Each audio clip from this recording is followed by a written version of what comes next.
I arrived at the family dinner driving a $100,000 luxury car, the first thing I ever bought just for myself. My mom looked at it, let out a small laugh, and said, "Maybe it's time for you to stop living so comfortably." I just answered quietly, "All right." That night, I logged into my accounts and canceled 118 automatic payments: the mortgage, car installments, school tuition, gym memberships, clubs, groceries, even their pet insurance. By the time the sun came up, the comfort everyone called a normal life had completely disappeared. When I parked the car in front of my parents' house that evening, I could already feel my stomach tightening. The neighborhood was exactly as I remembered it: perfect lawns, polished mailboxes, people who waved out of obligation more than kindness. I used to find comfort in that sameness. Lately, it just made me feel like a stranger driving through a museum of lives that never changed. The car was the first thing I ever bought just for me. No compromises, no negotiations, no secondhand anything. I worked for it, saved for it, and when the dealership handed me the keys, I remember thinking, this is what freedom feels like. I didn't expect my mom's first reaction to be laughter. She looked at the car like it was a punchline to a joke she'd been waiting to tell. Then she said it, so casually it almost didn't register at first. "Maybe it's time for you to stop living so comfortably." Everyone else at the table laughed along. My dad said something about how I'd always been spoiled. My brother chimed in, teasing that maybe I should start paying their bills too, since I was basically rich now. It was supposed to be a joke, but I could feel the weight behind it. I didn't say much after that.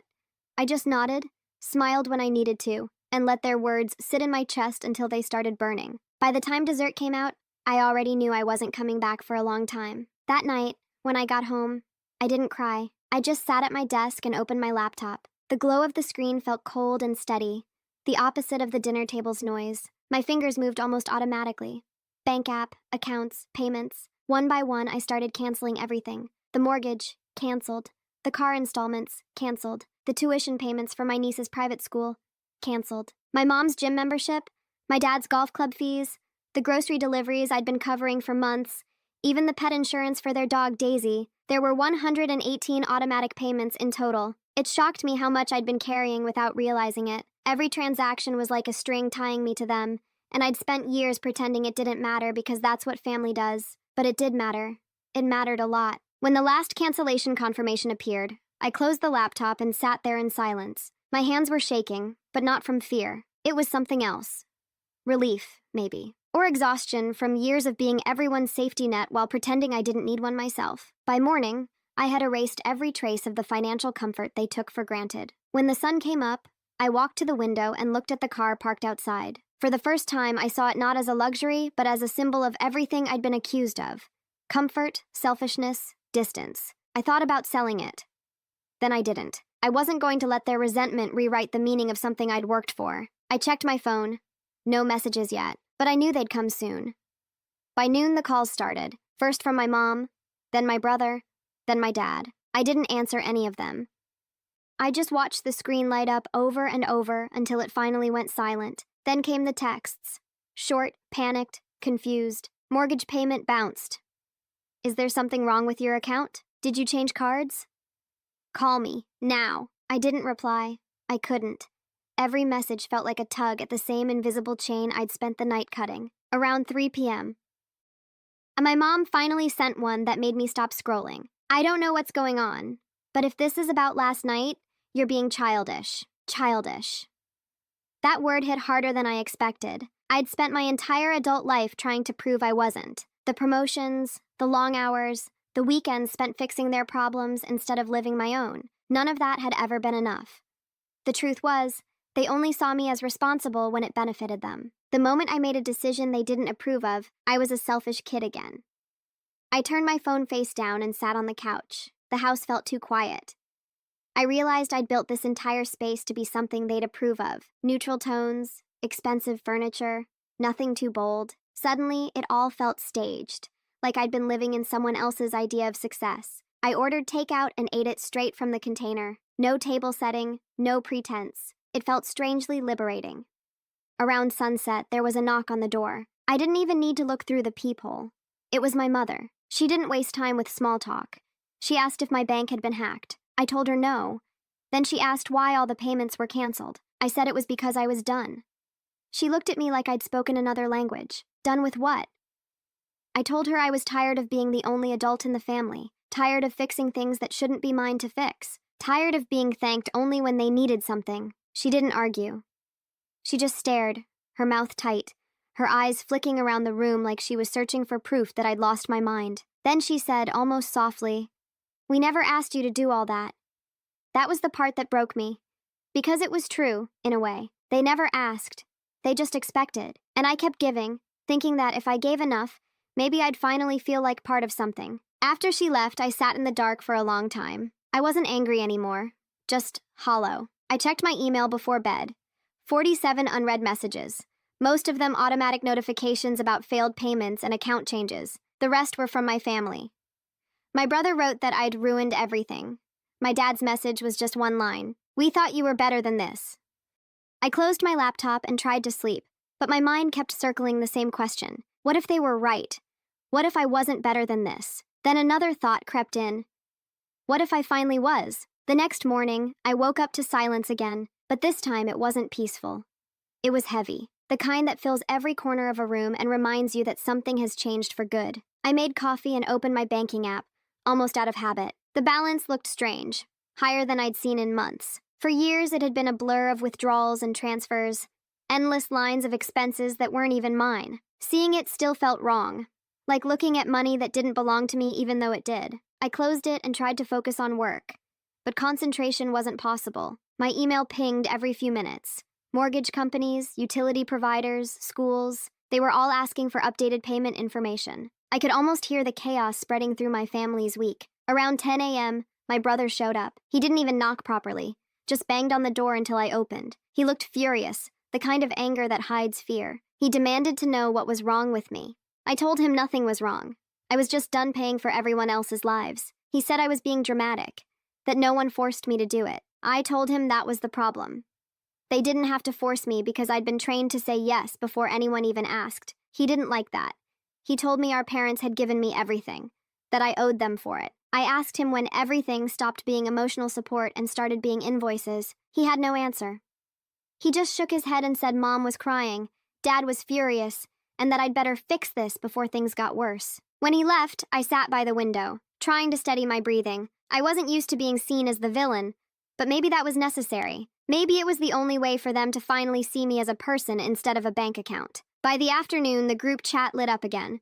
Mom said she didn't recognize me anymore. Dad said this selfish phase would pass. My brother sent a string of question marks followed by, "You'll regret this." I muted the chat.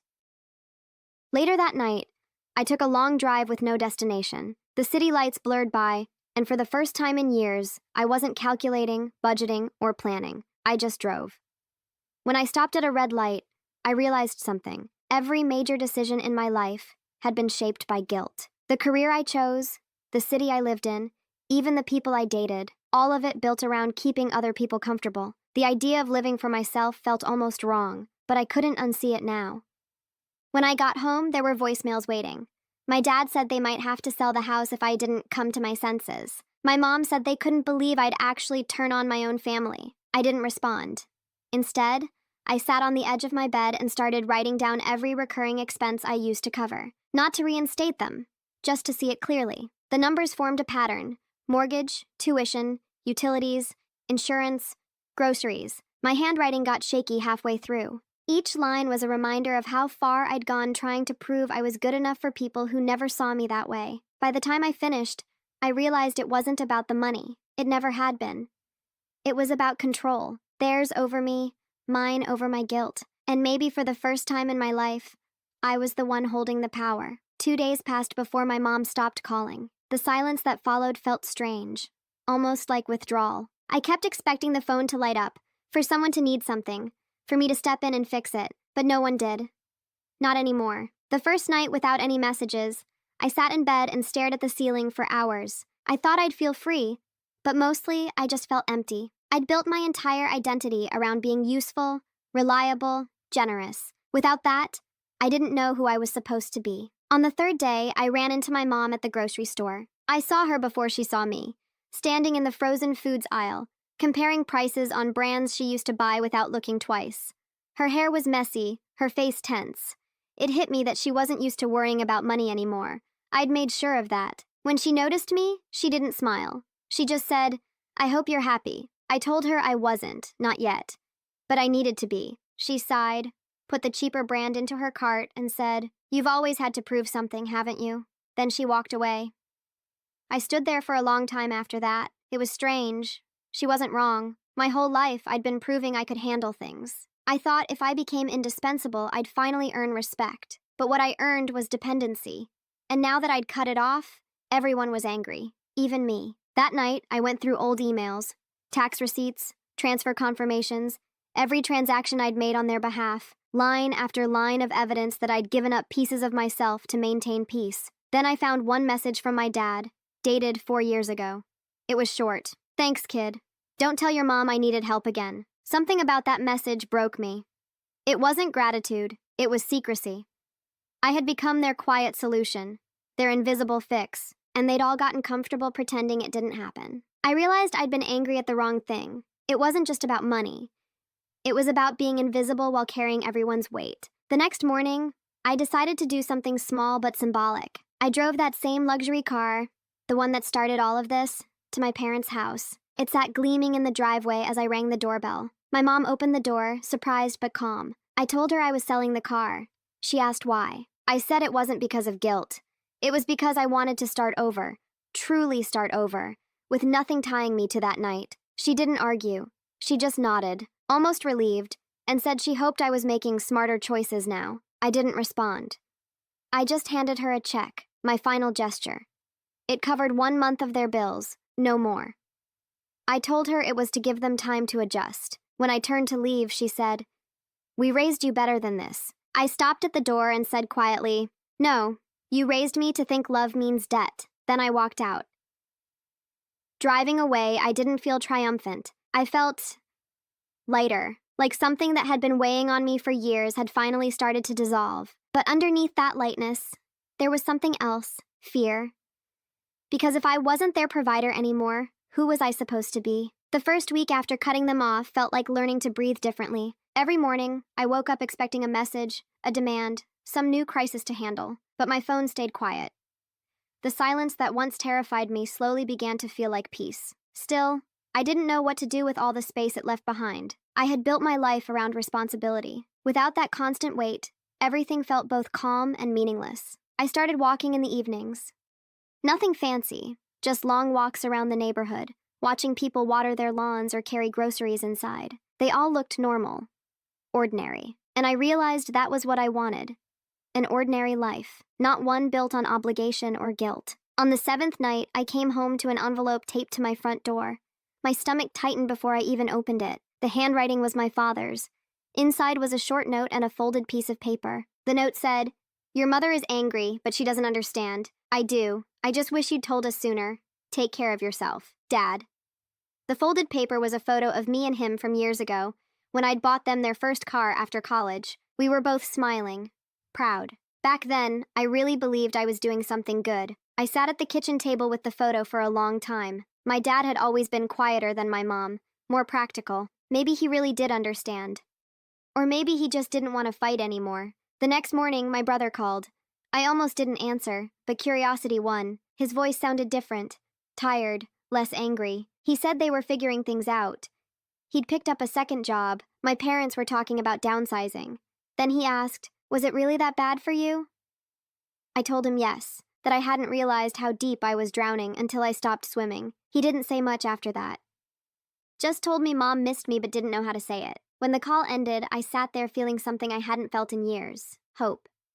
Not because everything was fixed, but because for the first time, I wasn't the only one trying. Over the next few weeks, things changed in small ways. My mom stopped sending passive-aggressive texts. My dad sent photos of the house renovations they were doing themselves. My brother texted occasionally to ask how I was, not what I could do for him. I started therapy, something I'd been putting off for years because I always told myself I didn't have time. The therapist asked me what I wanted out of life if I took everyone else out of the equation. I didn't have an answer, not yet, but it felt like the right question.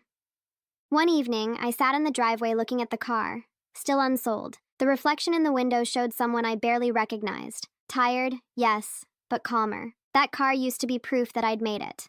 Now it was just a reminder that I could start over if I wanted to. I took out my phone and listed it for sale. It sold 2 days later to a young couple who couldn't stop smiling. When they drove away, I watched the taillights disappear down the street and felt something close to closure. That night, I walked around the house, turning off lights one by one. For the first time, it didn't feel like an empty space. It felt like mine. I wasn't sure where life would go next, but I finally knew it would be mine to decide. A month later, I barely recognized my own routine. My days had gotten quieter but fuller in strange ways. I was learning how to take care of myself without turning it into a project. I cooked for one, paid only my own bills, walked into stores without mentally calculating who else might need something. It was small, but it was freedom. One Saturday morning, I went to the local farmer's market. It was something I'd always wanted to do, but never had the time for. There was a band playing, kids running around, and people selling homemade candles and pies. It felt simple and real. I didn't know anyone, and no one knew me. That was the best part. While I was picking apples, my phone buzzed. A text from my mom. I froze for a second before opening it. "Can we talk?" "No lectures. I just want to see you." I stood there for a minute, staring at the screen. For weeks, I had promised myself I wouldn't go back, wouldn't undo the progress I'd made, but curiosity got the better of me. I said okay. We met the next day at a small diner halfway between our houses. When I walked in, she was already there, sitting with her hands wrapped around a mug of coffee. She looked tired but softer somehow. She didn't start with apologies. Instead, she said, "I didn't realize how much we relied on you. It wasn't fair." I didn't know what to say. Hearing her admit that was something I'd stopped hoping for a long time ago. She told me things had been hard, but they were managing. Dad picked up consulting work again, and my brother had moved back home to help. "It's been humbling," she said. I asked if she hated me for doing it. She said she did, at first, but now she thought maybe it was what the family needed. Then she said something that stuck with me. "You spent years taking care of us, but maybe this was the first time you really took care of yourself." I felt my throat tighten. I hadn't realized how much I needed to hear that. We talked for nearly 2 hours. Not about money, not about guilt, just about life, small things. She told me about Daisy, the dog, and how she still expects her fancy food deliveries. We even laughed a few times. It was the first real conversation we'd had in years that didn't end with someone asking for something. Before leaving, she reached across the table and said, "Don't disappear from us completely." I told her I wasn't disappearing. I was just learning how to exist on my own terms. When I drove home, I realized I wasn't angry anymore. The resentment that used to sit like a weight on my chest was gone. What was left was something quieter: acceptance. That night, I looked through the old financial folders on my laptop one last time. Then I deleted them all. Every document, every receipt, every transaction that tied me to who I used to be. It didn't feel like erasing the past. It felt like clearing space for something new. Before going to bed, I opened my phone and saw one unread message, from my dad this time. It said simply, "Proud of you, kid." I smiled, set the phone down, and turned off the light. For the first time in my life, I didn't fall asleep thinking about what I owed anyone. The next few weeks felt different. Quiet in a way that didn't scare me anymore. I was starting to understand that peace doesn't feel exciting. It feels steady. It doesn't make your heart race. It lets it rest. I began finding small routines that made me feel human again. Early mornings with coffee and no notifications. Long walks before work. Grocery lists that only had my own needs on them. It was strange how foreign that used to feel. One morning, I got an email from my brother. The subject line was, "Update." I hesitated before opening it, half expecting another guilt trip. Instead, it was practical. He told me he'd gotten promoted at his new job and that he and his girlfriend were saving to move out. Then he wrote, "You were right. We leaned on you too much. I'm not mad anymore, just figuring out how to stand on my own now." I stared at that sentence for a while. It didn't fix everything, but it felt like the first honest thing he'd said to me in years. I replied simply, "I'm proud of you. Keep going." It was a short message, but I meant it. Later that week, I decided to visit my parents. Not for an apology, not out of obligation, just because I wanted to see them as people, not responsibilities. The house looked different. Smaller somehow. The flower beds were overgrown, and the porch light flickered, but there was something real about it. My dad opened the door, and for a second, it felt like stepping into a version of my childhood I'd forgotten. He smiled, pulled me into a hug, and said, "Your mom's baking something she claims you'll like." Inside, the air smelled like cinnamon. My mom was in the kitchen, wearing an old apron I hadn't seen in years. She looked up and said, "Don't just stand there. Set the table." It was so normal that I laughed. Dinner wasn't tense this time.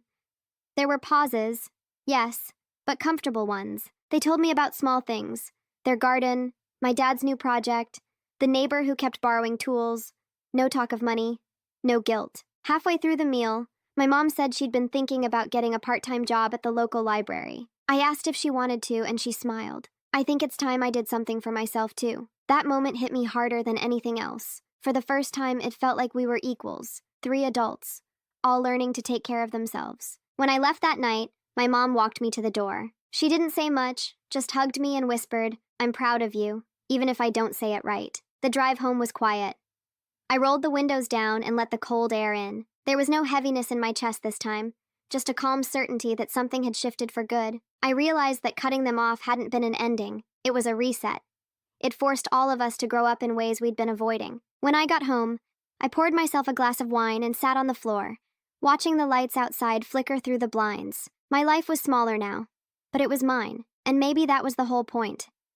By the time fall came around, everything in my life had quietly rearranged itself. There were no dramatic moments, no sudden revelations, just small, consistent changes that made me realize how much lighter I'd become. My savings account stopped feeling like a source of guilt and started feeling like possibility. I began putting money toward things that were only mine: night classes, travel plans, a new camera I'd wanted for years. I wasn't trying to fill a void anymore. I was building something. Work felt different too. I used to take on every extra project, afraid of disappointing anyone. Now I did my job well, and then I stopped. I went home on time. I said no when I needed to, and nothing fell apart. One afternoon, as I was leaving the office, I got another text from my mom. Just a photo this time. Daisy, sitting in the living room with a crooked little birthday hat on. Underneath, she wrote, "We still miss your cooking." I smiled and texted back a simple heart. That was enough. The following weekend, I visited them again. The house looked different in ways that had nothing to do with money. New curtains, plants by the window, small handmade decorations. My mom looked happier. My dad seemed calmer. The energy was different. Over lunch, my mom mentioned that she'd started volunteering at the library twice a week. She said she liked being around people again. My dad joked that he was learning to actually manage money like an adult. My brother had moved out finally. It was strange sitting there, realizing that the disaster I'd caused had actually fixed more than it broke. After lunch, my mom showed me a box she'd been cleaning out. Old letters, photos, receipts, pieces of the past. At the bottom was a birthday card I'd written when I was 12. In shaky handwriting, it said, "I'll always take care of you, Mom." She smiled when she read it out loud and said softly, "You did. For a long time. But it's my turn now." I didn't cry, but I wanted to, because for years I'd been waiting for that one sentence, to feel seen not just as the helper, but as her daughter. That night, back at my apartment, I sat on the balcony watching the city lights. The air was cold enough to make my hands shake, but I didn't go inside. I thought about how strange it was that something as simple as money could twist love into obligation, and how sometimes the only way to fix it was to burn the old version of love down and start again. For the first time in years, I wasn't worried about what would happen next. My family would figure things out. So would I. We were all, finally, learning to survive without using each other as crutches. Before bed, I checked my phone one last time. A new message from my brother. "Mom's talking about hosting Christmas again. She says this time, everyone pays for their own gifts." I laughed out loud. It wasn't a full circle moment. It wasn't redemption, but it was progress. And that, I realized, was enough. Christmas came faster than I expected. For years, the holidays had been an exhausting performance. Me quietly funding everything while everyone else pretended it was all effortless. This time, there were no secret credit card charges, no midnight transfers, no panic over making everything perfect. I showed up with one dish, a bottle of wine, and nothing to fix. When I walked into my parents' house, the air felt different. The decorations were smaller, simpler. The lights flickered unevenly, and the tree leaned slightly to one side, but it all looked honest. My mom greeted me with a long hug instead of the usual commentary about how late I was. My dad was in the kitchen trying to carve a turkey that looked like it had barely survived the oven. My brother teased him, my mom rolled her eyes, and for the first time in years I laughed with them. Really laughed. Not the polite kind I used to fake. Dinner was imperfect and wonderful. There was no expensive wine, no catered desserts, no new furniture to show off. Just us. Real, flawed, trying. At one point, my mom brought out an old photo album. I'd forgotten half the pictures. Birthdays, vacations, moments that looked happier than they probably were. She paused on one of me at 16, grinning with braces and holding a homemade cake. She said quietly, "You were always trying to make everyone happy." I told her I used to think that was the only way to keep love. She nodded. "I think I made you believe that."